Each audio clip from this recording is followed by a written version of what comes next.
Eu vou falar sobre essa questão do orçamento público, a necessidade de uma auditoria da dívida, para que tenhamos recursos para o cumprimento dos direitos sociais, para o atendimento às necessidades sociais dos brasileiros, né?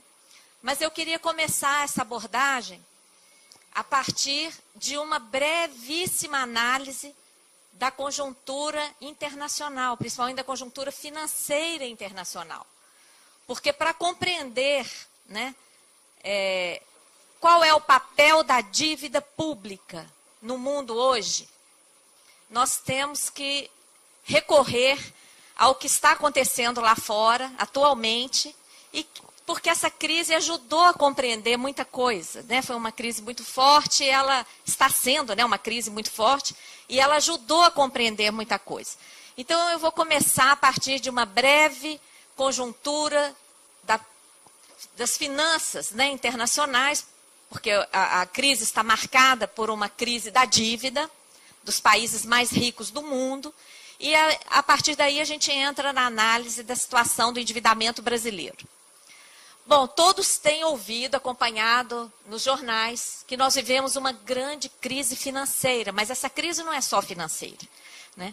É uma crise social sem precedentes, com milhares, milhões de pessoas morrendo por dia de fome, num mundo em que os alimentos são suficientes para alimentar muitas vezes os habitantes do planeta. Uma crise alimentar, porque os alimentos passaram a ser motivo de especulação nas bolsas, não é?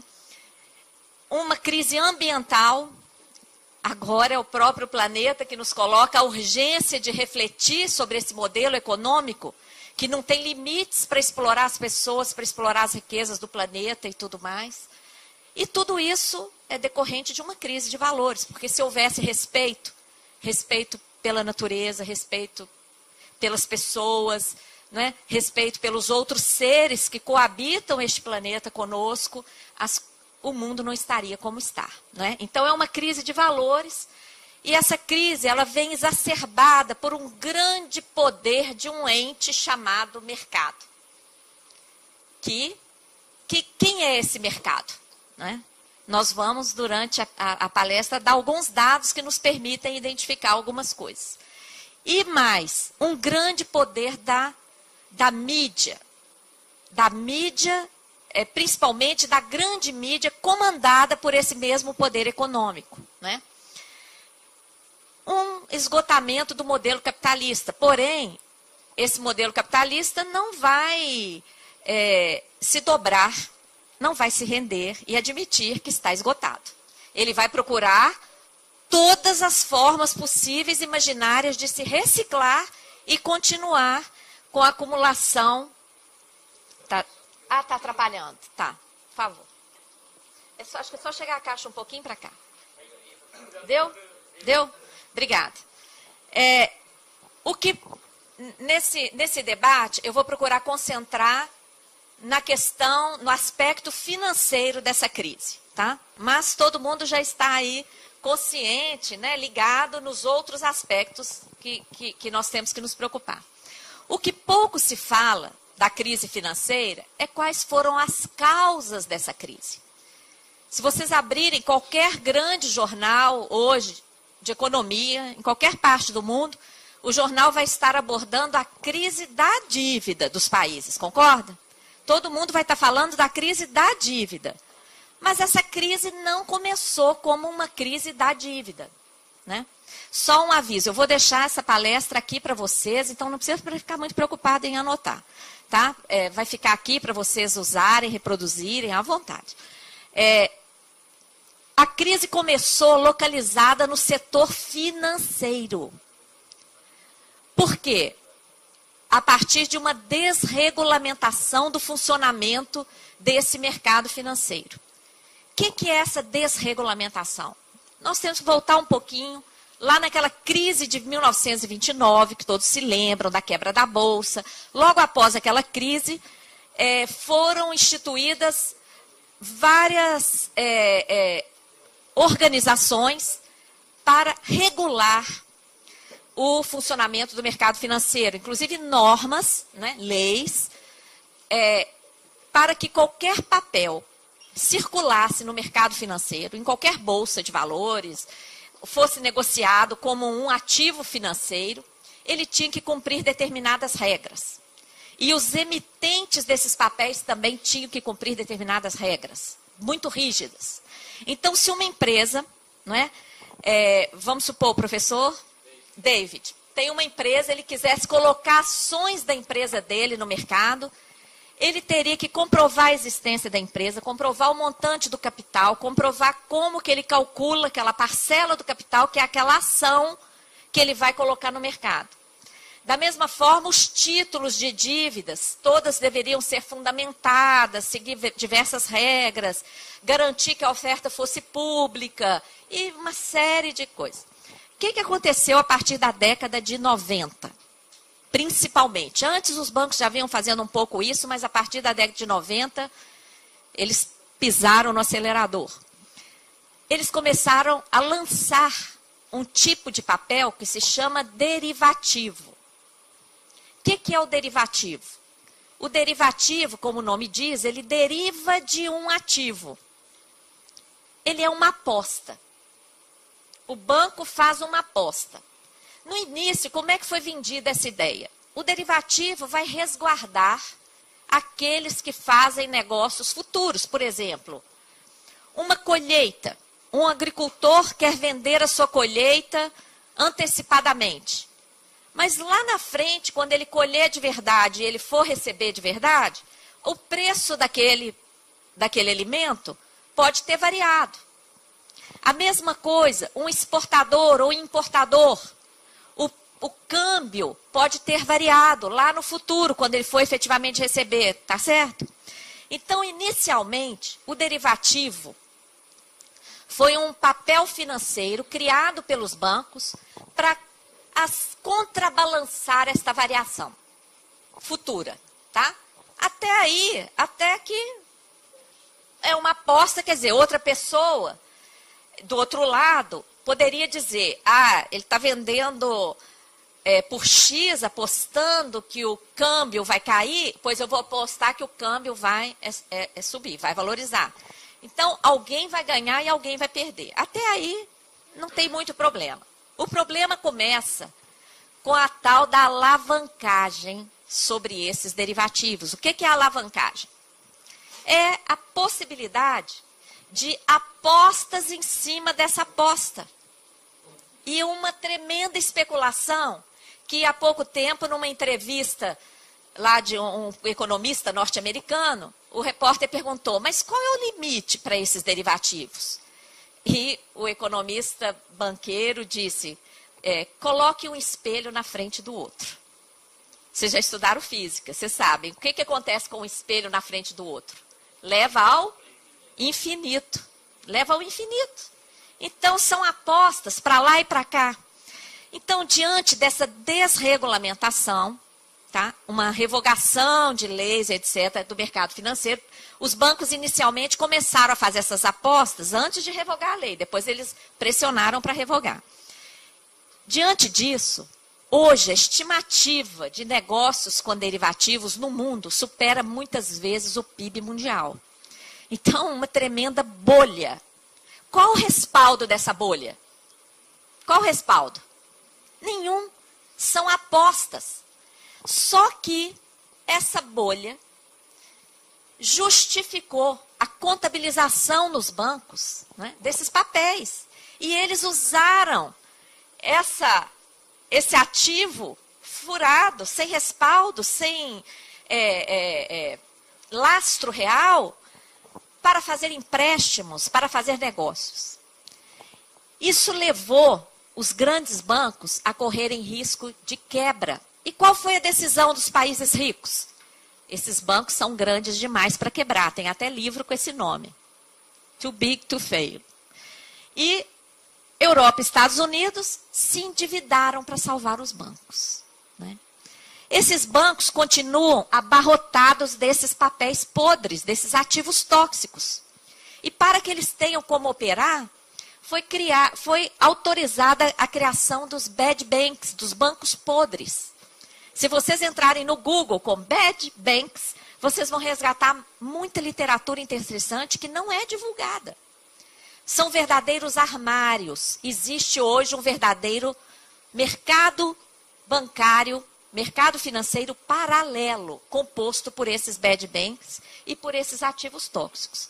É fundamental compreender isso para compreender as verdadeiras razões da crise e compreender como nós precisamos nos defender, porque esse lixo, esses papéis podres, estão sendo transferidos para o Brasil.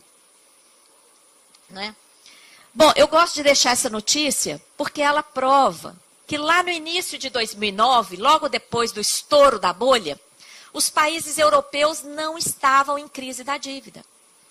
Tá? Eles já tinham uma dívida elevada, mas como os juros lá eram infinitamente baixos, próximos de zero, eles não tinham muito problema com essa dívida.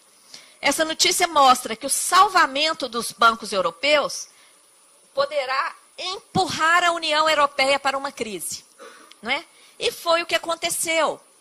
Então, eu dou esse exemplo, eu começo com esse exemplo para mostrar a utilização do instrumento do endividamento público de forma equivocada. Porque eu pergunto para vocês, essa operação de alavancagem que os bancos fizeram em cima de derivativos sem lastro, o Estado pode assumir isso como dívida pública? Eu pergunto para vocês, isso é dívida pública? Não é. Né? Só que foi assumida como dívida pública. E, então, nós cunhamos esse termo, sistema da dívida, porque essa operação se deu, não foi por uma mera decisão deslocada de todo um sistema econômico em que o setor financeiro tem um super poder, um sistema político em que os políticos, em grande parte, têm as suas campanhas financiadas por esse setor financeiro e todo um esquema econômico, financeiro. Então, é um sistema, não é uma decisão isolada, tomar uma dívida. Não é. É todo um sistema interligado. Esse dado aqui, que essa tabela está inclusive reproduzida nesse folheto que eu distribuí para vocês, porque ficou muita informação na tela, é o resultado de uma auditoria inédita feita pelo Departamento de Contabilidade Governamental nos Estados Unidos. Ela mostrou que o Fed, o Banco Central norte-americano, injetou mais de 16 trilhões de dólares nos bancos. 16 trilhões, gente, de dólares é uma cifra superior ao PIB norte-americano. O PIB norte-americano, 14,5 trilhões, mais ou menos. É muito dinheiro. Só o Citigroup recebeu 2,5 trilhões. Isso dá uma pista do tamanho da bolha que estava alojada nesses bancos, né? E eu deixo aqui também para estimulá-los a estudar e ver quem está comandando o mundo, né? Por que o mundo está tomando essa direção de financeirização? 3 acadêmicos, o mais popular é o professor Battiston. Inclusive, se vocês entrarem no Google com Battiston 2011, vocês vão resgatar todo o estudo que ele fez com um grupo de estudantes. Eles pesquisaram nada menos que 43 mil maiores empresas. Ao investigar essas 43 mil maiores empresas, eles detectaram 1 milhão de ligações de propriedades. E foram segregando a pesquisa para encontrar quem controlava quem tinha o controle dessas grandes empresas. Encontraram que 75% do core, que é o coração, que é o núcleo dessas empresas, eram entidades financeiras. 75% da propriedade dessas eram 147 empresas nas mãos de empresas desse centro, desse núcleo. Pouco mais de 50 empresas do setor financeiro detém o controle desse núcleo. Então, são 50 empresas financeiras comandando os negócios no mundo. E quando a gente vai olhar o nome, vocês conseguem ler aqui? Ó, olha o segundo. E olha aí nessa lista. Estão todos nessa lista aí que receberam dinheiro. Então, vocês estão vendo? Quem está controlando os negócios no mundo estão aí nessa onda dos derivativos. E por isso é que eles colocam as principais nações do mundo de joelhos para injetar recursos. Agora, qual tem sido a consequência? Depois que essa crise financeira localizada nos bancos foi transferida e se transformou numa crise da dívida sem precedentes no continente europeu e nos Estados Unidos. Quais são as medidas adotadas? Medidas de austeridade fiscal. O que é isso? Corte de gastos sociais, congelamento e redução de salários, demissões em massa. Eu tive a oportunidade de ir à Grécia em maio do ano passado. O movimento mais atuante era o movimento das mulheres. Porque a primeira medida de austeridade foi demitir as mulheres. Porque isso aí permitiu duas economias, entre aspas. A primeira foi o fechamento de todas as creches. Se as mulheres não estão trabalhando, elas olham seus filhos. E a segunda foi a redução drástica dos serviços de assistência social.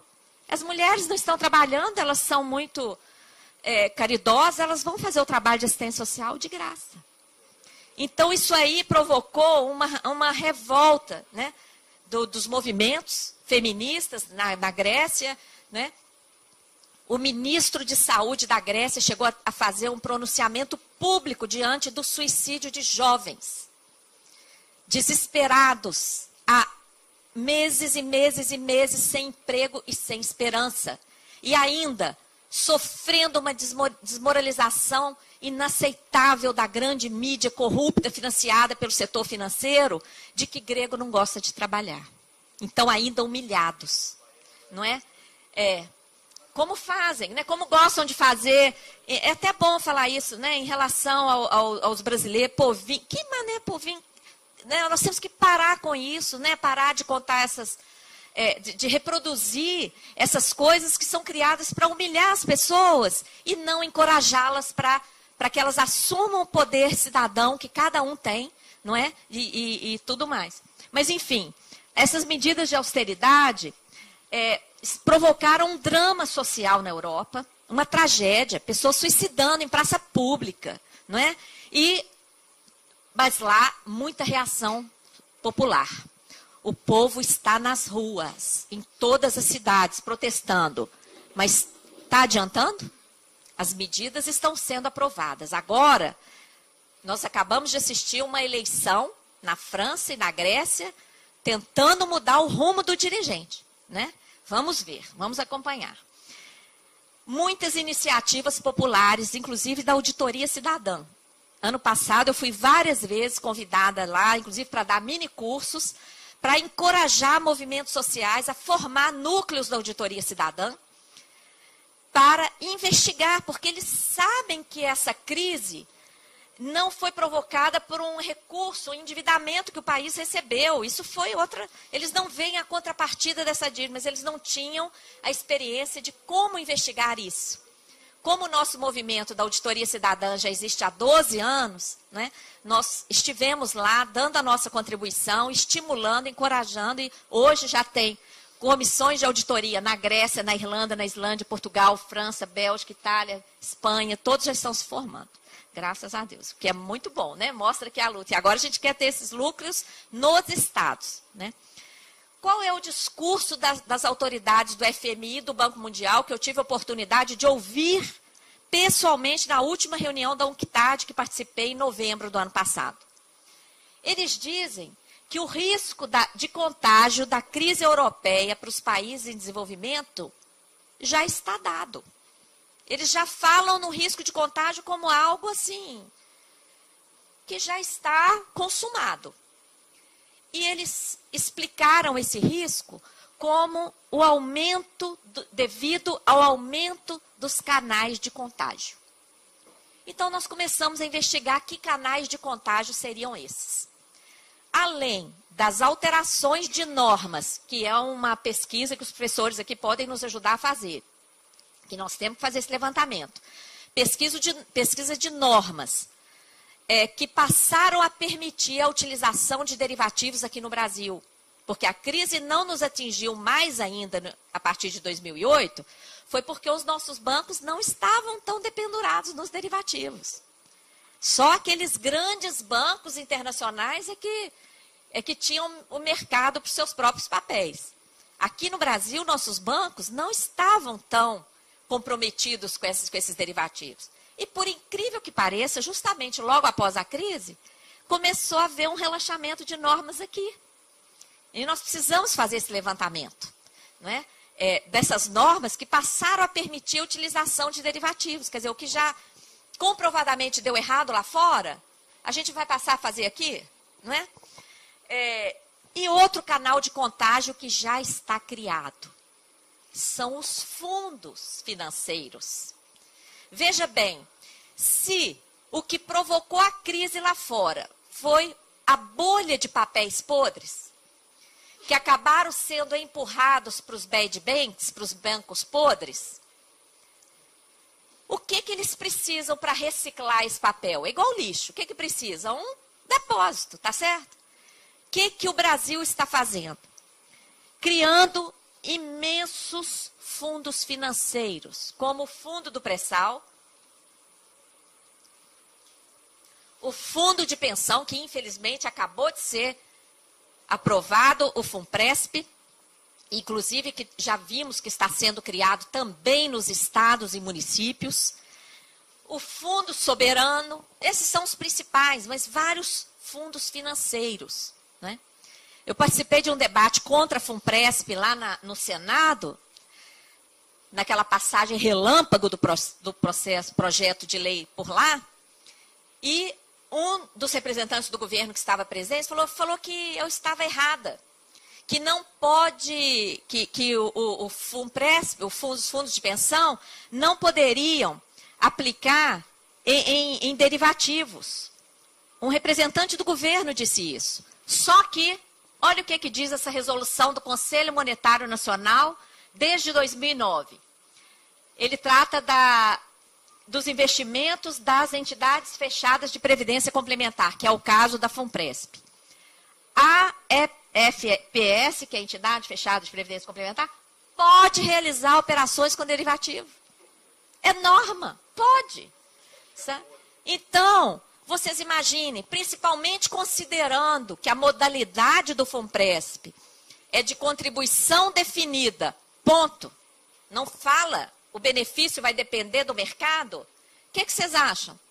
O risco que nós estamos correndo de levarmos a nossa contribuição, o governo pagar a sua contribuição, porque está provado que o FUNPRESP vai aumentar o gasto governamental, e do final, era tudo papel podre.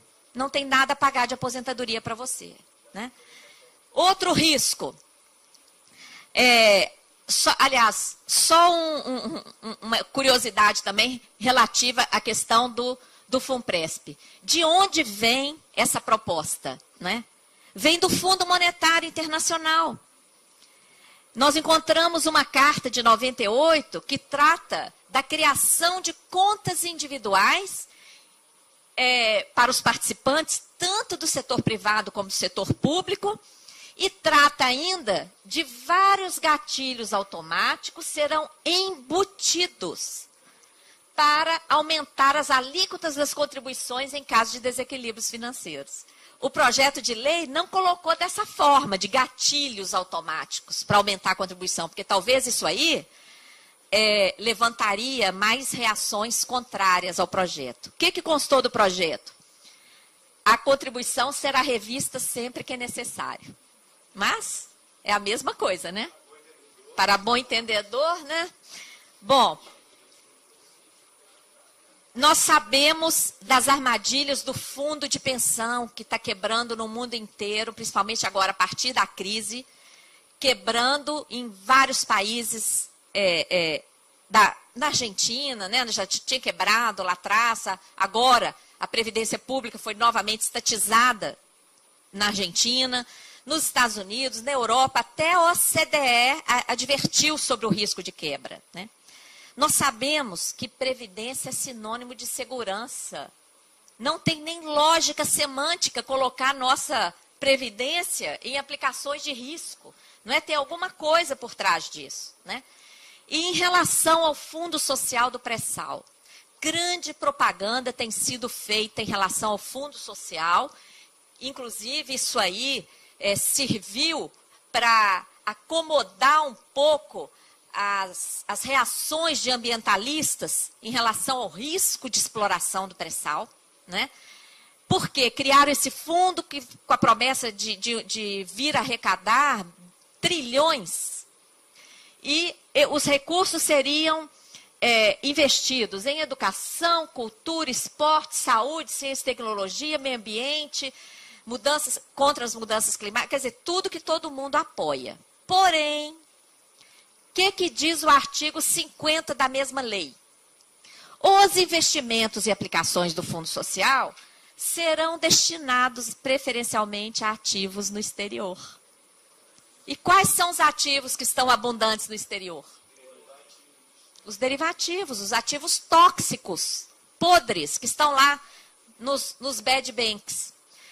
E o artigo 51, o que diz? Os recursos do Fundo Social para aplicação nos programas e projetos a que se refere o artigo 47, deverão, não é poderão não, deverão ser os resultantes do retorno do capital. Então, os bilhões que o Fundo Social vai acolher, a esses recursos reais, não irão direto para as áreas para as quais ele foi criado. Eles vão dar uma voltinha, vão se transformar em papéis e somente o rendimento desses papéis deverá ser aplicado, né, no fundo.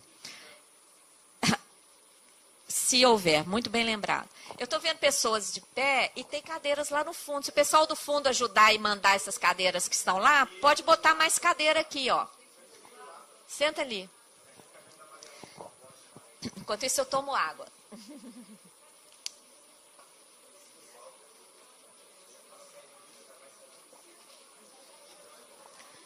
Então, vocês estão vendo?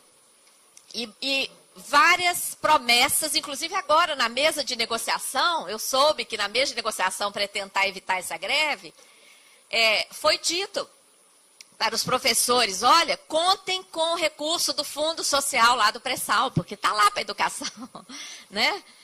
Então, é bom agora na greve, vocês, então modifica a lei, não é? Não é uma proposta que pode integrar aí a pauta da greve? Os recursos do artigo 47 têm que ir direto para as necessidades, né? Bom, por que é que nós temos que procurar saber que dívida é essa que está absorvendo tantos recursos, inclusive no nosso país? O Brasil é um paradoxo, né? O Brasil não é qualquer país. O Brasil, apesar de 512 anos de espoliação de nossas riquezas, ainda é, atualmente, o 6º país mais rico do mundo, né? Riqueza, não só riquezas naturais, né? Ontem, até no debate à noite, foi levantada a riqueza do povo brasileiro, a solidariedade do brasileiro, a riqueza interior que o brasileiro tem, que é um povo não chegado a guerras, né? É um povo, ao contrário, amigável por natureza, né? Ele bateu o olho na pessoa, já virou amigo, não é assim? E, enfim, falamos a mesma língua. Olha a riqueza. Gente, eu estive na Bélgica em dezembro. Uma dificuldade para organizar um debate assim. Um país minúsculo, 4 línguas, as pessoas não se comunicam. E é outra índole. Já sabe que é da outra região, já olha, já é inimigo, é o contrário. Já começa a brigar. Né? Então, essa nossa riqueza, não é? Nós temos que considerar isso e levantar nossa autoestima e botar nossa cidadania em exercício para resgatar o nosso país. Porque, olha só, se esses dados aqui, esses dados não combinam. Nós somos o 6º país mais rico do mundo e somos o 3º pior do mundo em distribuição de renda. Ou seja, nós somos quase o campeão mundial em injustiça social. De acordo com o relatório publicado pela ONU, que mede o IDH, Índice de Desenvolvimento Humano, o Brasil está na 84ª posição no ranking do respeito aos direitos humanos. Eu pergunto a vocês, isso aqui tem alguma coisa errada, não tem? Não pode, a 6ª economia mundial, né? Hoje cedo eu estava vendo a tragédia das populações aqui, sacrificadas pelas enchentes. Gente, aquilo é revoltante pensar, não só por causa das enchentes, não, mas a enchente permitiu ver a qualidade da moradia daquelas pessoas. Como aquelas pessoas estão vivendo. No 6º país mais rico do mundo. Nós não podemos ficar parados diante disso. Nós temos que fazer alguma coisa. No Brasil, vocês acham que o governo e o próprio povo admite que nós já temos uma crise da dívida? Vocês acham? Pode responder. Não admitem. Mas então, por que é que nós temos que destinar quase a metade do orçamento da União para pagar a dívida? Se a dívida não é problema. Por que que nós temos os juros mais elevados do mundo? A notícia, domingo, era que a Espanha, que está quebrada, dívida de 400% do PIB, desemprego recorde superior a 50%, a Espanha estava caminhando por uma taxa de juros perigosa de 6% ao ano. Aqui no Brasil, o governo está comemorando que agora a Selic é 9%. E os juros efetivamente praticados na venda de títulos é de 11%. Estamos em crise ou não? Por que que nós temos a carga tributária mais elevada e regressiva? O que é regressiva? O pobre paga proporcionalmente mais do que o rico. Porque a carga é concentrada em tributos indiretos e quando a pessoa pobre gasta tudo que ela tem em consumo e ainda passa falta, né? Ela então paga proporcionalmente mais. Tem um estudo importante do IPEA sobre isso. Não temos o devido retorno em bens e serviços públicos, não é? Porque o dinheiro está indo para pagar a dívida. Contingenciamento de gastos sociais, congelamento de salários do setor público, está lá o PL 549. Prioridade para metas de superávit, metas de inflação, acima de tudo, né? Reformas neoliberais continuamente, previdência, privatizações, Dilma acabou de privatizar aeroportos, a previdência do setor público, os poços até do pré-sal foram leiloados por Lula, isso é privatização, né? Ausência de controle de capitais, liberdade de movimentação de capitais. Todos esses itens têm que ser vistos como mecanismos do tal sistema da dívida. Tudo isso aqui está relacionado com o privilégio da dívida, não é? Como a gente vai tentar colocar rapidamente. Esse gráfico do orçamento da União, ele escancara, né? Que a dívida é um problema, é o problema do Brasil, não é? Como dizia o Leonel Brizola. Ele dizia que o problema não é um dos problemas do Brasil. A dívida é o problema do Brasil.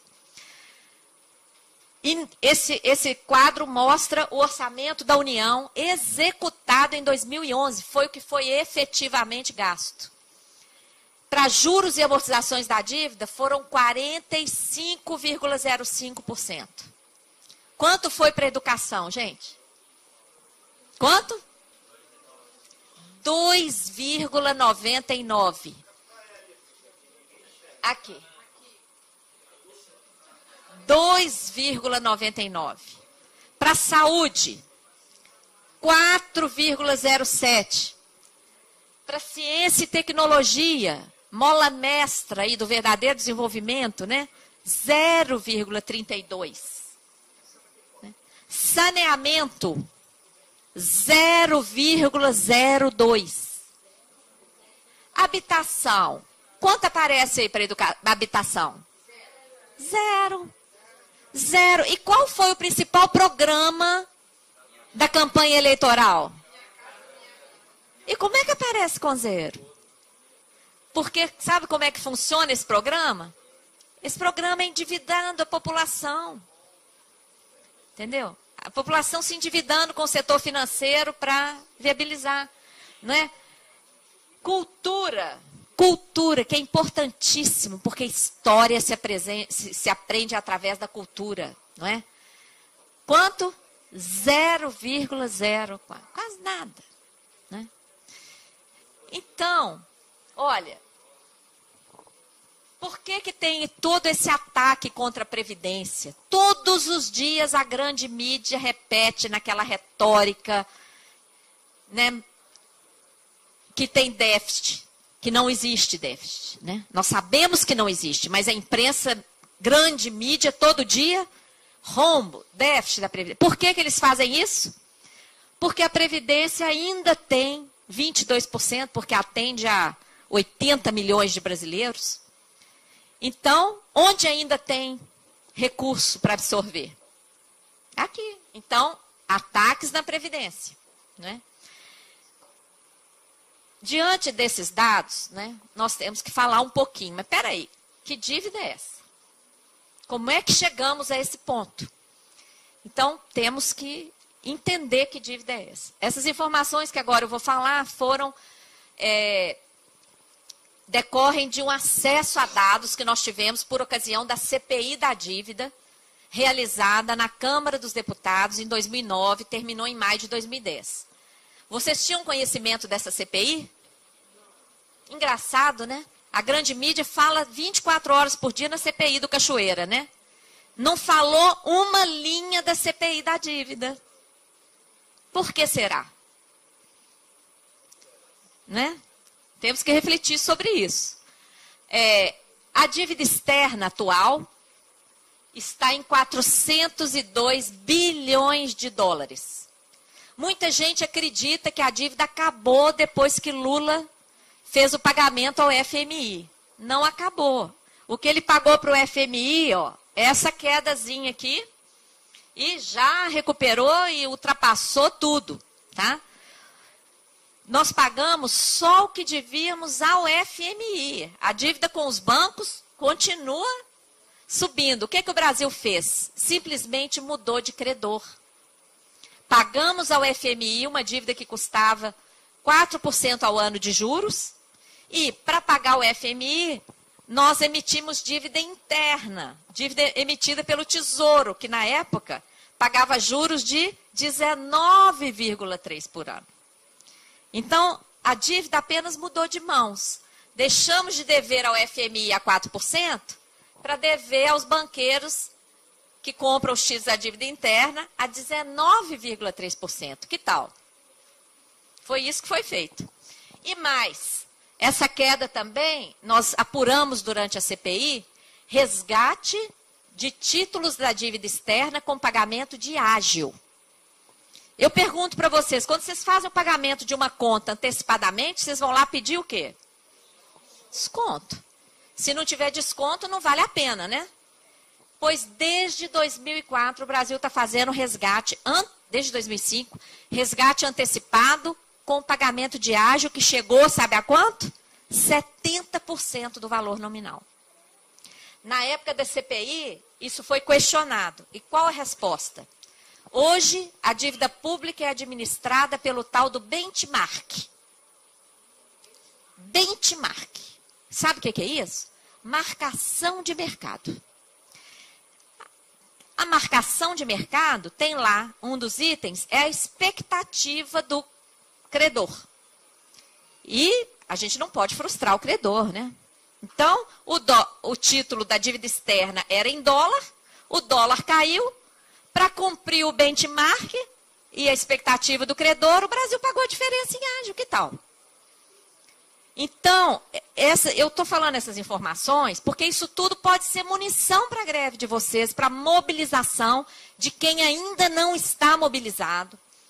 Né? Vocês precisam aproveitar essa greve para debater, porque normalmente as pessoas não têm tempo para fazer o debate. Já estão sobrecarregadas com seus trabalhos. Né? Então, aproveitar essa greve para tomar conhecimento dessas informações, porque enquanto os trabalhadores e a sociedade brasileira está sacrificada, o setor financeiro está sendo privilegiado. Né? A dívida externa atual começa na época da ditadura, muita gente gosta de falar que foi o Juscelino que quebrou o Brasil. Não foi, não. Em 70, a dívida externa era quase nula. Era quase nula, era uma dívida de 5 bi dólares. Teve um forte endividamento na ditadura militar nos anos 70. Na CPI, nós identificamos que essa dívida, que todo mundo falava que era a dívida do milagre econômico, das grandes hidrelétricas, siderúrgicas e tal. Não, no início da década de 70, 75% da dívida externa era privada. Era dívida de bancos e de multinacionais instaladas no país. O que aconteceu depois? Os próprios bancos credores elevaram as taxas de juros de 5% a mais de 20% ao ano. Provocaram uma crise. Diante da crise, FMI tem que vir ajudar. Foi assim que o FMI entrou no Brasil.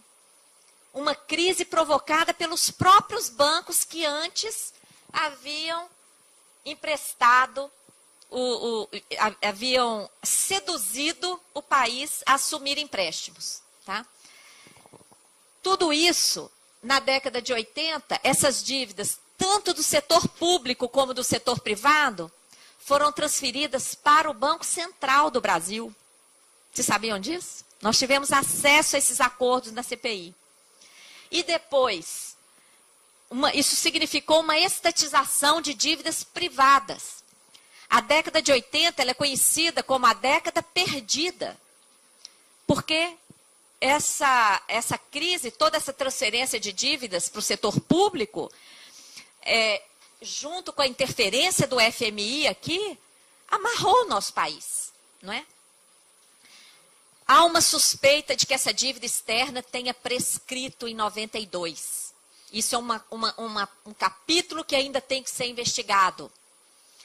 Uma comissão, na época, quem participava dessa comissão? Armínio Fraga, que lá na frente virou presidente do Banco Central, Murilo Portugal, que lá na frente virou secretário do Tesouro, depois virou diretor do FMI, agora é presidente da FEBRABAN. E participava Pedro Malan, que depois foi ministro da Fazenda. Armínio Fraga, Pedro Malan, Murilo Portugal, e hoje está no Banco Mundial. Só assim, gente, né? Muito. Em 92, existe uma suspeita de que essa dívida externa, bem aqui, ó, 92, aqui, que ela tenha prescrito. Tá? Há dados que nós começamos a investigar que os próprios bancos internacionais tinham dado baixa nos seus balanços. Tem alguém da contabilidade aqui? Aí, o que acontece quando alguém dá baixa de alguma coisa no seu balanço? Isso simplesmente não existe. Deu baixa. É igual um bem. Depreciou, deu baixa. O que é aquilo? Nulo, zerou. Então, há uma suspeita forte que precisa ser mais investigada e uma equipe de várias pessoas, mas esses 3 eram os principais, fizeram uma negociação e transformaram toda essa dívida nos tais bônus Brady. Vocês já ouviram falar dos bônus Brady? Títulos que foram emitidos aqui em 94. Essa emissão foi feita em Luxemburgo, porque eram papéis que não respeitavam aquelas normas que vinham vigentes desde a crise de 29, toda aquela normatização que foi feita, esses títulos, Brady, não atendiam aquela normatização. Por quê? Foi feita uma troca direta, não foi feita oferta pública. Ou seja, se a gente fizer depois o minicurso aqui, nós vamos trazer até documentos para mostrar, porque é uma história muito triste. E aí, esses bônus Brady, crimes de lesa pátria, inclusive várias comissões do Congresso Nacional, na década de 80, os relatórios estão na nossa página na internet, porque isso estava desaparecido, e a CPI possibilitou acesso a esses relatórios. Vocês podem acessar, principalmente os jovens, acessem o relatório na página da Auditoria Cidadã e leiam, porque aí falam de toda essa situação. O que aconteceu com esses bônus Brady? Eles serviram de moeda para comprar nossas empresas no processo de privatizações. Tá? E a dívida continua. A dívida que tinha sido contraída para construir as nossas empresas, essa continuou se reciclando e transformando em dívida interna. E essa mesma dívida serviu, os títulos serviram para comprar nossas empresas. Tá? Bom, é uma história que a gente, se tiver mais tempo, depois entra em detalhes. E a chamada dívida interna? A dívida interna não é interna, né? Porque quem compra os títulos, inclusive, são bancos estrangeiros. Então, essa denominação interna também, nós temos que ficar atentos, porque às vezes isso aí, muita gente entende que a dívida é nossa, porque é interna. Não é assim. Ela explode a partir do plano real, né? E é uma dívida que nós tentamos pesquisar a contrapartida dela. Tem cadeira aqui, ó. A contrapartida dela, e a contrapartida são mecanismos meramente financeiros, é juros sobre juros, sem contrapartida real. É uma dívida que foi crescendo assim como agora, para acumular reservas. A gente aceita a entrada de dólares, o Banco Central fica com os dólares, compra título da dívida americana, que não vai render quase nada, e emite dívida para enxugar esses dólares. Ora, isso, mais uma vez, não pode ser considerado dívida pública. Dívida do PROES, do PROER, de salvamento dos bancos aqui no Brasil, isso tudo virou dívida. Tá?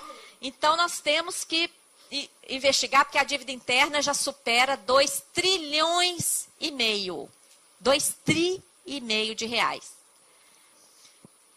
Bom, aqui uma informação recente. Vocês estão vendo a grande propaganda que a Selic caiu para 9%. Só que a gente acompanha, nós entramos lá no site do Tesouro e verificamos por quanto que os títulos estão realmente sendo leiloados. E verificamos que no dia que a Selic caiu para 9%, o Tesouro vendeu os títulos a 10,78%. 20% acima. O que você acha? O seu salário é 5 mil? Não, vou te pagar 20% a mais. Que tal? Né? É assim, o mercado financeiro não precisa fazer greve, não. Aliás, tem um artigo lá na nossa página, viu? Que eu publiquei há pouco tempo, escrito assim, corrupto não faz greve. Eu acho que vocês podiam divulgá-lo aí durante a greve, porque corrupto não precisa fazer greve, né? Então, por que isso aqui acontece? Por que isso aqui acontece? Como é que ocorre a venda dos títulos pelo Tesouro Nacional? A primeira venda, o Tesouro emite os títulos, hoje em dia é virtual, não tem mais aquele papelzinho, mas é como se fosse uma nota, né, para a gente materializar, para as pessoas entenderem bem. Como se fosse uma nota, um compromisso do governo, só que é uma nota que você vai ter que fazer um resgate futuro de acordo com o prazo daquele título. E ele é mais valioso do que uma nota, porque ele rende juros, né? Enquanto que a nota é aquilo ali. Quem compra em primeira mão os títulos? Os dealers. Desculpe pela palavra em inglês, mas é assim que está no site do Tesouro Nacional, na página do Tesouro Nacional. São os dealers, as instituições credenciadas a operar com a CODIP e com o DEMAB. O que é isso? os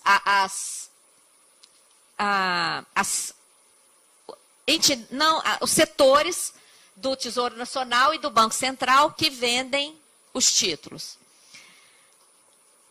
No período de fevereiro a julho de 2012, são esses aqui, ó. Vocês conseguem ler aí? Bradesco, BTG, Citibank, Morgan. Olha só. Então, por que se a taxa básica era 9, por que o Tesouro teve que vender por 10,78, 20% acima? Porque os dealers, para que não haja nenhum atrito entre eles, eles combinam antes. Quais as séries que você vai comprar? Então, é tudo divididinho. Então, dependendo da série, alguns bancos que estão lá, cruzam os braços. Aí o Tesouro faz um lançamento oferecendo taxa de juros de 9%. Resultado do leilão, 0. Oferece um pouco mais, resultado do leilão, 0. Só quando a taxa de juros chega no patamar que eles querem, aí eles vão lá e compram. É assim que está funcionando, né? E ninguém sabe, né? Por isso que a gente tem que divulgar isso. Porque como que a gente vai incidir sobre uma realidade, exigir mudança dessa realidade, se a gente não conhece, né? Em números, em dezembro de 2011, a dívida externa estava em 402 bilhões de dólares, a interna em 2,5 trilhões, ou seja, a dívida brasileira em 3,2 trilhões, ou 78% do PIB. Sim.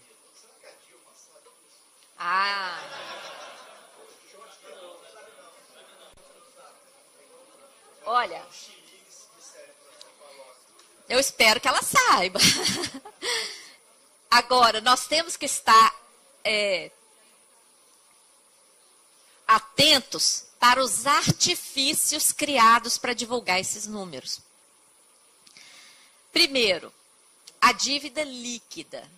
Quando vocês forem ler agora as notícias nas revistas, nos jornais, e estiver falando dívida tantos por cento do PIB, se vocês lerem algo em torno de 30 e poucos por cento do PIB, 34 por aí, não vão dizer que a Maria Lúcia estava errada, não. Olhem se o que está falando lá não é dívida líquida. O que é dívida líquida? Vocês entendem o que é dívida líquida? Dívida líquida é uma jabuticaba, só existe no Brasil. Nenhum país do mundo calcula dívida líquida e divulga dívida líquida. Por quê? Não tem nenhum sentido lógico. É a mesma coisa que eu assumi uma dívida aqui com o professor David, né? Eu assumi uma dívida com o professor David aqui de 100 mil reais. Ele me emprestou. Aí eu vou falar que não, minha dívida não é 100 mil, minha dívida é 40 mil. Porque eu tenho um lote lá em Minas que vale 60 mil.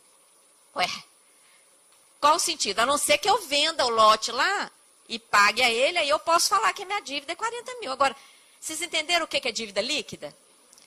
Pego algum crédito e considero, então eu vou falar, não, minha dívida não é 100 mil, minha dívida é 40. Isso, não, as reservas internacionais, vendas futuras, sim, pode ser, mas hoje eles calculam dívida líquida, eles consideram, por exemplo, as reservas que estão lá aplicadas em títulos do Tesouro norte-americano. E que, inclusive, são grandezas diferentes, porque embora o Brasil realmente tenha aquele crédito, em primeiro lugar, não está disponível. O que vocês acham que vai acontecer com o Brasil se o Brasil resolver liquidar esses 400 bilhões de reserva? No outro dia, a quarta frota está aqui. Por muito menos estava lá, na época do pré-sal. Então, não estão disponíveis. Segundo, quanto rendem essas reservas internacionais? Quase zero. E quanto nós pagamos na nossa dívida? Uma média de 12% de juros. Então, você pode comparar uma coisa com a outra? Não tem lógica. Então, toda vez que vocês lerem alguma publicação que estiver falando em dívida líquida, vocês já podem saber que não é coisa séria. Porque a dívida sobre a qual são calculados os juros é a dívida bruta. A dívida que nós vamos ter que nós estamos honrando, não teríamos que honrar, não, porque tinha que fazer auditoria e separar a dívida ilegal. Mas a dívida que nós estamos honrando é a dívida bruta. Tá certo?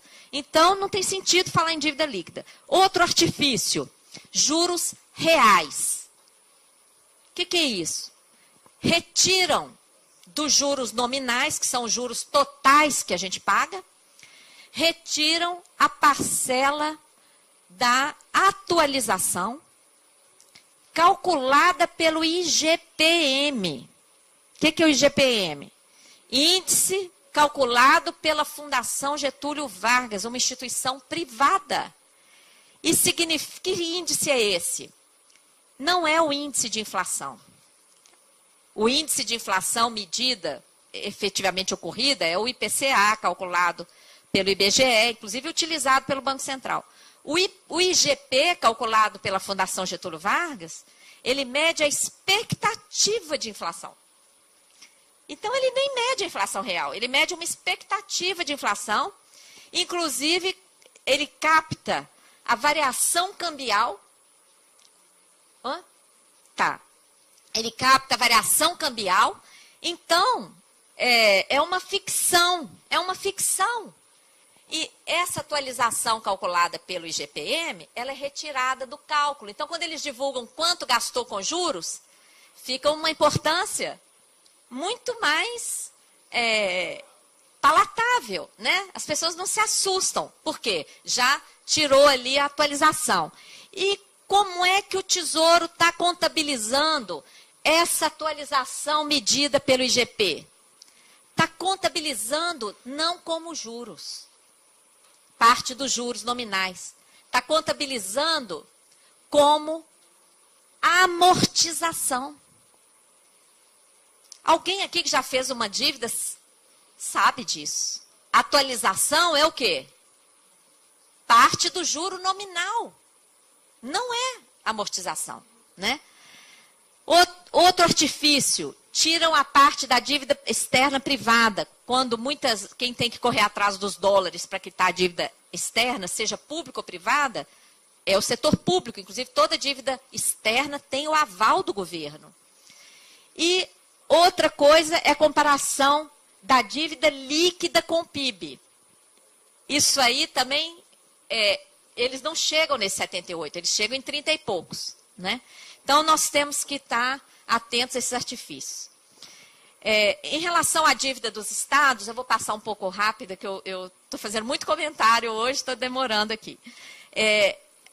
A dívida dos estados está na pauta dos debates. A Câmara dos Deputados criou um grupo de trabalho, várias assembleias legislativas montaram grupos, comissões, em Minas foi uma comissão especial. Um dos folhetos que eu trouxe aí é sobre a dívida dos estados. Essa dívida também começou na ditadura militar. No início, houve um incentivo para o endividamento dos estados nas décadas de 70 e 80. Nós já pontuamos, inclusive, a legislação que trata disso. Depois, lá em 97... houve um refinanciamento da dívida dos estados por essa lei 9496. Além desse refinanciamento, se exigiu que os estados privatizassem os seus patrimônios e saneassem os bancos que seriam privatizados. No caso do Amazonas, olha só a renegociação que foi feita do Amazonas. Uma dívida, em 98, de 120 milhões redondinhos. Eu achei isso aí interessante, redondinho. Tem que resgatar que empréstimo é esse. E a dívida do Estado era 120 milhões, mas o valor refinanciado foi 536 milhões. Por quê? Qual é a diferença? A diferença são 417 milhões de dívidas do PROES. O que foi o PROES? O Programa de Saneamento dos Bancos. Que saneamento foi esse? Será que seriam dívidas privadas? Isso aí a gente tem que investigar, porque isso aí, essa dívida aí do PROES, virou dívida pública que vocês estão pagando. E quem está pagando tem que ter o direito, no mínimo, de saber o que está pagando, né? Que dívida é essa? Atualmente, aquela dívida já virou, vocês estão vendo aqui Amazonas? 2 bilhões e 600 milhões. Já virou esse monstro aí. Apesar dos pagamentos que o Estado faz, tá? Nós fizemos uma simulação com os dados de Minas Gerais. Essa daqui é a dívida ocorrida. Se a União tivesse aplicado os mesmos juros que o BNDES aplica para emprestar para construtoras para fazer obra no exterior, a dívida de 70 bilhões de Minas Gerais não existiria, já teria sido paga. Isso aí é para vocês terem uma ideia das condições desse refinanciamento, né, que não vai dar para entrar em detalhe aqui. Mas eu fico à disposição, uma parte está aí nesse panfleto que a gente distribuiu. Qual o perfil da dívida dos estados? 95% da dívida dos estados é referente à dívida refinanciada pela União. Mas nós temos verificado um aumento assustador dos empréstimos do Banco Mundial. O Banco Mundial está entrando nos estados, nesse período em que o dólar estava baixo. Os estados se endividaram com o Banco Mundial e agora o dólar já começou a subir, né? E nós detectamos assessoria do Banco Mundial para a criação de fundos de pensão nos estados. 23 estados manifestaram interesse, o recurso já foi liberado para 18 estados. O que isso aí vai possibilitar, gente? Criação daqueles fundos financeiros nos estados, transferindo a crise para o interior do país. Tá? Tem que estar de olho nisso aí. Bom, está tendo uma grande mobilização em torno da dívida dos estados. E é importante que aqui vocês procurem saber também, porque ó, até a UNALE, a União Nacional das Assembleias Legislativas, está envolvendo. Vários estados convocaram estudos e investigações do Tribunal de Contas. Tem comissão especial em Minas, Espírito Santo, Rio Grande do Sul e outros estados. Seria bom vocês saberem o que está acontecendo aqui com a dívida do estado do Amazonas também.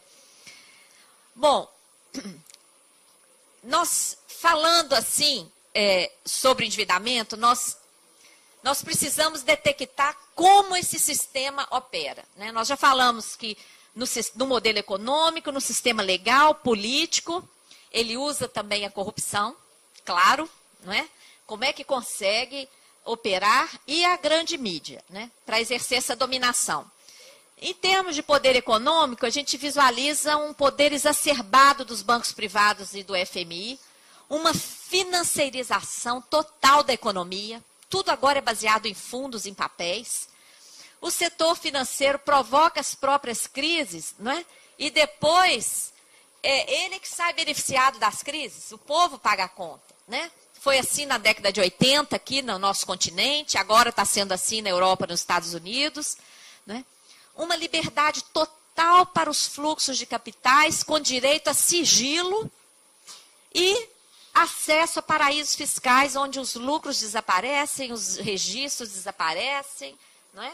E, enfim, uma série de privilégios que garantem a destinação da maioria dos recursos, a ausência de transparência, privatizações, privilégios tributários, controle da grande mídia pelo setor financeiro. Então, o modelo econômico está minado por esse poder.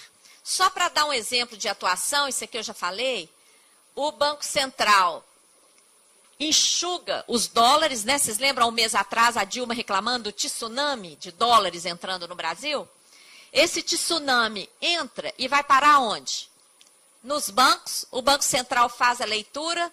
Nossa, tem muita moeda em circulação, tem que enxugar, senão vai provocar inflação.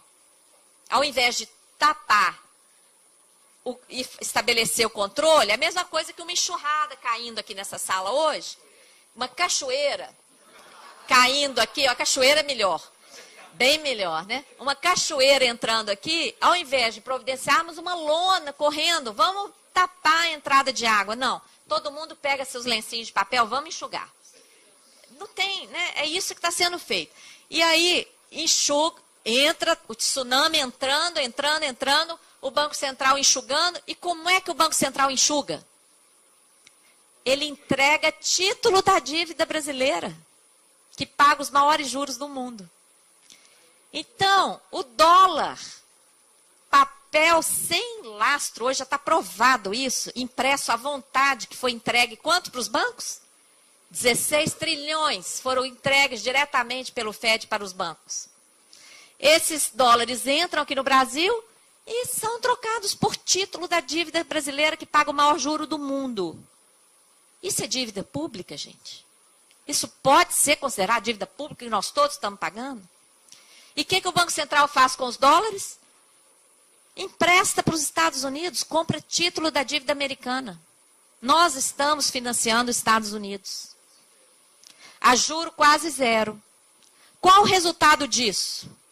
Em 2009, prejuízo de 147 bilhões para o Banco Central. Alguém sabia disso?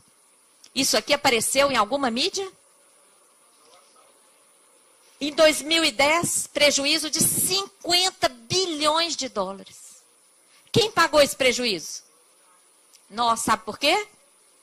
A lei de responsabilidade fiscal, que bota limite, né? Que inclusive todos vocês já devem ter se deparado com essa lei, porque não tem recurso para isso, para aquilo, aquilo outro, porque limite da lei de responsabilidade fiscal. Mas essa mesma lei de responsabilidade fiscal não impõe limite algum para a política monetária. Pelo contrário, ela diz o seguinte, o prejuízo, o custo da política monetária, o prejuízo do operacional do Banco Central, deve ser arcado pelo Tesouro Nacional. Aí é que vem para onde vai por que fazem os contingenciamentos? Por que corta? Por que vários projetos não são executados? E mais, enxugou daqui, dali, não deu para pagar? Emite mais dívida para pagar, para cobrir o prejuízo. Esse aqui é só o dado que eu coloquei que prova a evolução das reservas com a evolução das operações de mercado aberto, que são essas operações que o Banco Central faz de ficar com o recurso e entregar título para os bancos. Tá? Como opera esse sistema no aspecto legal?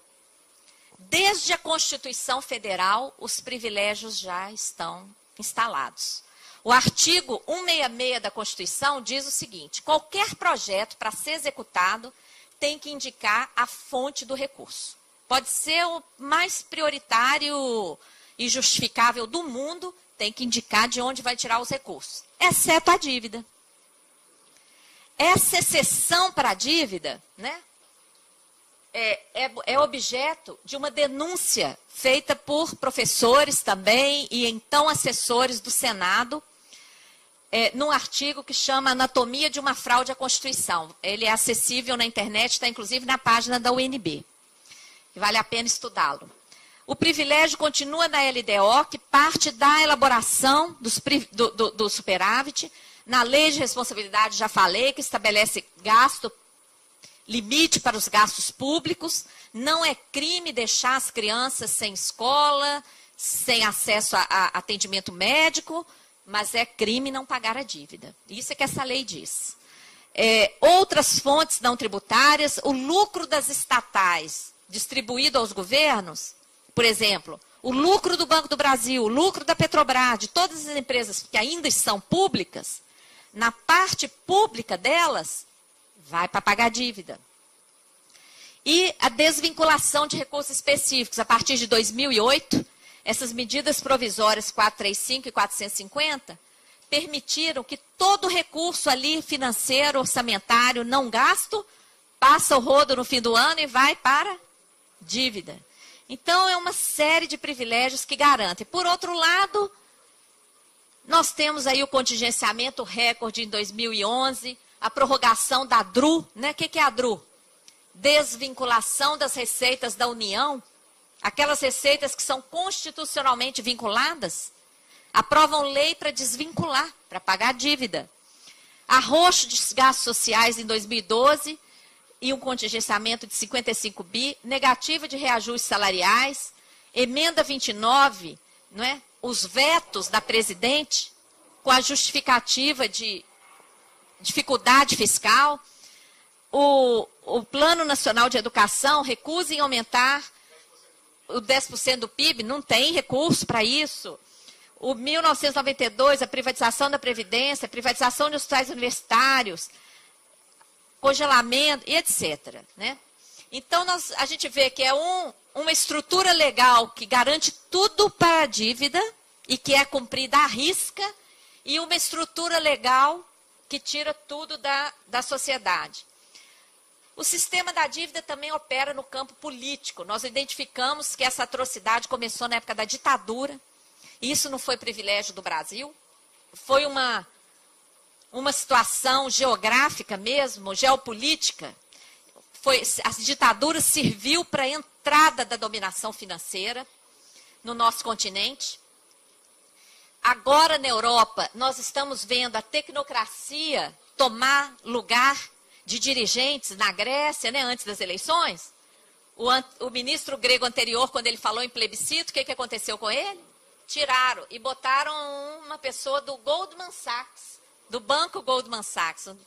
Né? Na Itália, a mesma coisa. Né? Enfim, resumidamente, existe uma estratégia de manutenção do poder de acumulação capitalista.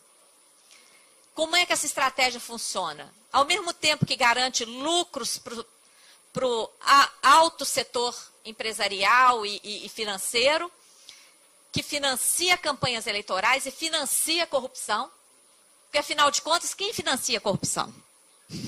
Quem, né? Só se fala de corruptos, mas quem financia? Né? O extremo poder da mídia ligado ao grande capital, porém, uma ilusória distribuição de riqueza para manter o povão anestesiado. Como é que isso funciona no nosso país?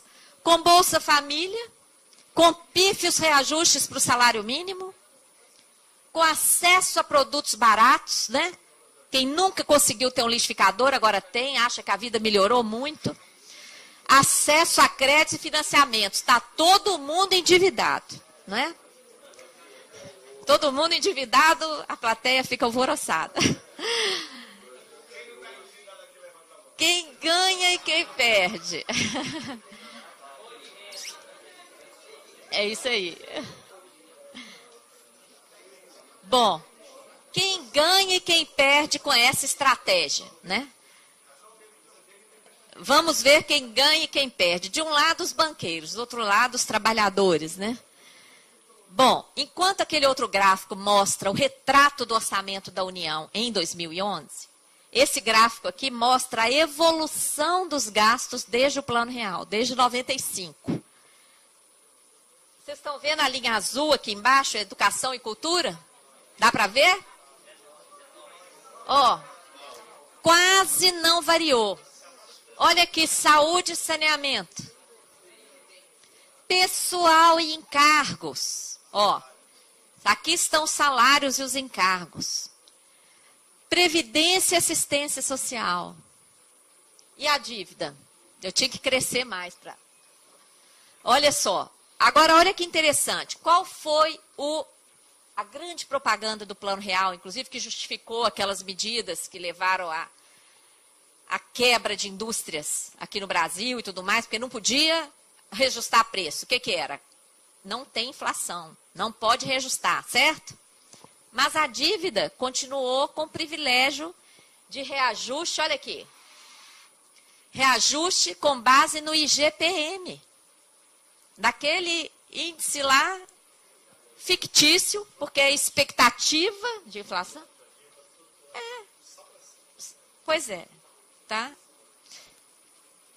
Só de juros nós estamos pagando 1 bi por dia. Vocês conseguem visualizar quanto que é 1 bi? Eu vou tornar a dar o exemplo de ontem. Uma aluna que me ajudou com essa visualização. Ela disse, a gente consegue imaginar um apartamento de 1 milhão, né? Desses bárbaros com varanda, 1 milhão. Na Ponta Negra. Então, um edifício de 10 andares com um apartamento desse por andar. dá 10 milhões, certo? Para ter 1 bi, eu tenho que ter 100 edifícios desse. 100 milhões. 100 edifícios de 10 andares, com apartamento de 1 milhão por andar. Isso, gente, é o que nós entregamos por dia de juros. Se computar juros e amortizações, nós estamos entregando o dobro. Agora, olha a evolução salarial. Em relação ao PIB e em relação à receita corrente líquida. Bom, também no modelo tributário, privilégios para o andar de cima e injustiças para os trabalhadores. Um desrespeito aos direitos humanos. Como é que está a saúde pública no país, com filas, mortes sem atendimento, insuficiência de leitos, a educação com a ausência de políticas educacionais efetivas, salários irrisórios, déficit habitacional, 8 milhões de moradias, além de 11 milhões de domicílios inadequados, né? Pobreza. Tanto é que a presidenta lançou um programa, Brasil Sem Pobreza, né? Oi?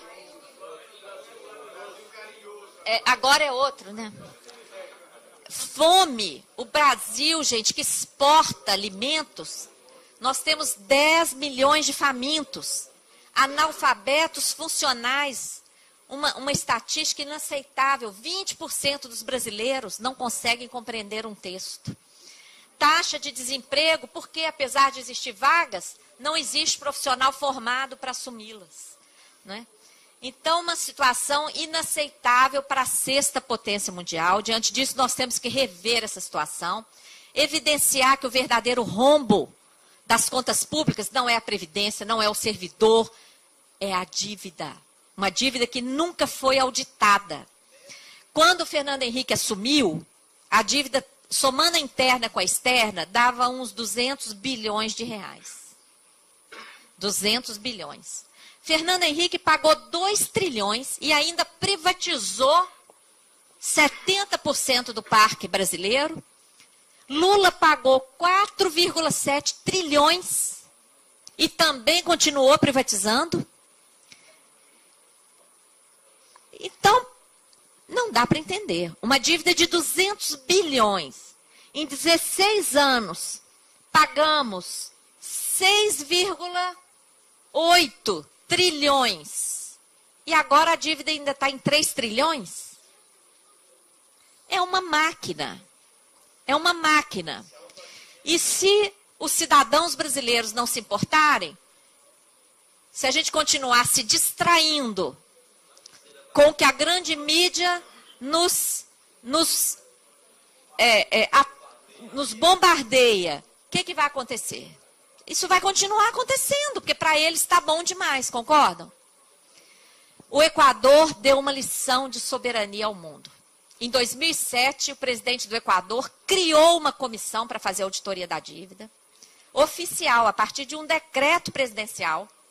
Eu tive a honra de ser nomeada nesse decreto. Fui uma das estrangeiras que ajudou nesse processo lá.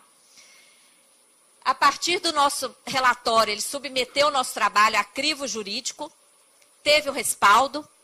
Ele, então, em 2009, fez uma proposta soberana de reconhecer no máximo 30% do valor daqueles títulos. Qual o resultado? 95% dos detentores, eram esses 2 tipos de títulos aqui, ó, bônus 2012 e 2030. 95% dos detentores aceitaram a proposta. Ninguém entrou na justiça contra o Equador. Isso aqui significou anulação de 70% dessa dívida. E um alívio de 7,7 bilhões de dólares para o Equador, que os recursos estão sendo aplicados em saúde e educação. Essa atitude demonstrou que é possível. Ano passado, nós estávamos no seminário no Equador, o presidente nos chamou no palácio para fazer uma reunião, para nos agradecer pessoalmente. Disse, olha, graças ao trabalho, no Equador não tem hoje uma cidade em que não tenha um hospital ou uma escola em construção ou reforma. Rafael Correia. E aí, vocês veem que é possível. Enquanto o mercado Enquanto o mercado acatou isso aqui, o Brasil estava aí, resgatando com ágio, né? Bom, a dívida tem impedido os direitos humanos no Brasil. O que nós queremos são respostas simples. De onde veio essa dívida? Quanto tomamos emprestado e quanto já pagamos? Quem contraiu os empréstimos? Onde foram aplicados os recursos? Quem se beneficiou? Né? A única coisa que a gente sabe é que a gente está pagando a conta. A gente não sabe de mais nada. Né? A auditoria está prevista na Constituição Federal. Até hoje não foi realizada. Em 2000, nós fizemos um plebiscito, muitos aqui devem ter participado. Desse plebiscito, nós entregamos os resultados no Executivo, Legislativo, Judiciário em Brasília. O que aconteceu? Mas aí nós criamos a auditoria cidadã. Cidadã feita por nós cidadãos, para os cidadãos, a partir do esforço de trabalho voluntário, que vai colhendo apoios aqui e ali e resistindo. Todos os nossos trabalhos são publicados na nossa página, abertos. Uma das principais conquistas da nossa luta aqui no Brasil foi a CPI da dívida, que essa não teve, né? Não foi bombardeada pela mídia, né? Ela foi criada em 2008, dezembro, instalada em 2009, iniciativa do Ivan Valente, do PSOL de São Paulo. Identificou graves indícios de ilegalidades. Agora, tudo isso está no Ministério Público e nós precisamos da participação social para empurrar e exigir essa apuração. A CPI possibilitou também ampla mobilização social, inclusive o Andes participou de todas as audiências públicas em Brasília. Um agradecimento ao Andes, viu? Porque a CPI terminou com 2 relatórios. Um que a gente chama de relatório pizza, feita pelo relator, que era o deputado Pedro Novaes, do PMDB do Maranhão, que depois foi ministro do Turismo, e vocês viram como que ele saiu. E o outro relatório do Ivan Valente. Vocês conhecem a conjuntura política na Câmara, pois o relatório do Pedro Novaes recebeu apenas 8 votos, e o relatório do Ivan Valente teve 8 assinaturas. Naquela conjuntura política da Câmara, isso significa uma tremenda vitória, obtida a partir da força da participação dos movimentos sociais que apoiam a auditoria cidadã, que mostraram que a gente não estava sozinho. Não vai dar para falar de tudo que a CPI apurou, aliás, eu já falei muita coisa durante a exposição, mas apenas isso aqui, porque toda vez que um grupo começa a lidar com a questão da dívida, eles falam, ih, vocês vão mexer com a dívida interna é a nossa poupança. Não é. A dívida interna está nas mãos dos bancos nacionais e estrangeiros. Na época da CPI, nem o requerimento que pedia a nominação dos detentores da dívida chegou a ser aprovado. Vamos ver agora com a lei da transparência se a gente consegue isso. Mas o que a gente conseguiu foi, em termos globais, assim, os detentores, bancos nacionais e estrangeiros tinham 55%, isso lá em abril de 2010. Fundos de pensão nacionais e estrangeiros e fundos de investimento nacionais e estrangeiros, 16, 21. Não financeiras, só 8%. Tá? Então, são os bancos que detêm esses títulos, aliás, até porque eles são super rentáveis, eles não vão abrir mão dessa oportunidade. Né? Bom, para concluir, o instrumento do endividamento público foi usurpado pelo setor financeiro. Tá? A nação está submissa aos interesses do mercado, os dealers, que colocam de joelhos mesmo. Né? Metade dos recursos orçamentários sendo transferidos para o pagamento da dívida. As consequências do sacrifício social, exclusão, miséria e, lógico, violência. Né? Hoje, o professor, cadê ele? Abriu aqui. Alcimar abriu aqui falando da violência. Muitas pessoas estão sendo empurradas para a violência por causa das injustiças sociais. Né? Um terrorismo da grande mídia de que não há outro caminho. Fazem parecer difícil com essa massa retórica enganosa de desinformação para que nós acreditemos que é impossível. mudar os rumos. Vocês acham que é impossível? Claro que não é. Claro que não é. E não é tão difícil, né? Como é que nós vamos... Nós temos que traçar uma estratégia, né? Afinal de contas, o nosso inimigo está comandando o mundo, né? Mas ele está extremamente fragilizado diante dessa crise, gente. Essa crise escancarou a ação fraudulenta do setor financeiro. Ele está fragilizado. Basta uma ação contundente e competente a partir da cidadania para a gente mudar isso aí. Nós temos que partir do conhecimento da realidade, concordam? Conhecimento é a base. A partir daí, mobilização social consciente. Nós precisamos de todo mundo. Né? Ações concretas. Auditoria da dívida para desmascarar esse sistema. E democratizar o conhecimento da realidade financeira do país. Por isso é que a gente está pedindo a formação de núcleos. Porque todos têm que se sentir protagonistas. Em todas as regiões. Essa luta é uma luta de todos, né? Nós temos que exigir essas investigações do Ministério Público. Isso já está lá há quase 2 anos.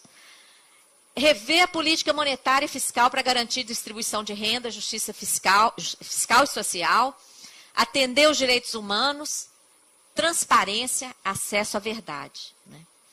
Essa foto mostra crianças, né, no nosso país. E o dado da ONU é de que 19 mil crianças morrem no mundo todo devido ao custo financeiro da dívida. Né? Nós não podemos ficar anestesiados diante disso. Né? Eu agradeço, fico à disposição para as perguntas e já deixo aqui um roteirinho.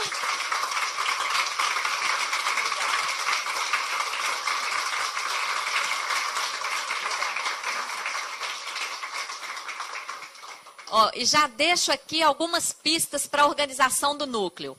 Uma mobilização, realização de eventos, investigações locais, divulgação, tá bom? Já está aqui. Conto com vocês, hein? Obrigada.